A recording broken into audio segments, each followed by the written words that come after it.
কুড়িগ্রামের নাগেশ্বরী উপজেলার বল্লভের খাস ইউনিয়নে ঘটে গেছে এক চাঞ্চল্যকর ঘটনা।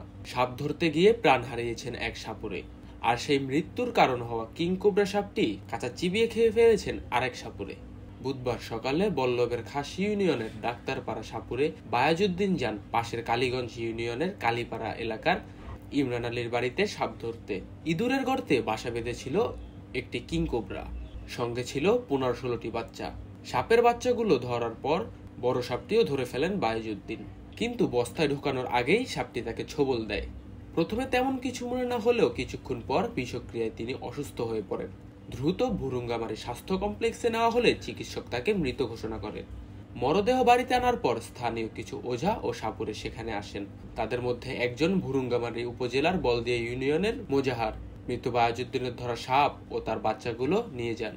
পরে গাবতলা বাজারে গিয়ে তিনি বড় সাপটি কাঁচা চিবিয়ে খান, যা দেখতে সেখানে ভিড় করেন বহু মানুষ। এলাকাবাসীর কাছে তিনি সাপ খাওয়া মোজাহার নামে পরিচিত।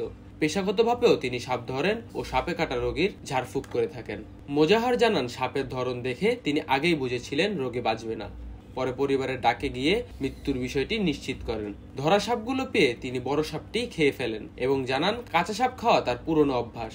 এদিকে চিকিৎসক মৃত ঘোষণা করার পরেও স্থানীয়ভাবে সন্ধ্যা পর্যন্ত ঝাড়ফুঁক চলে।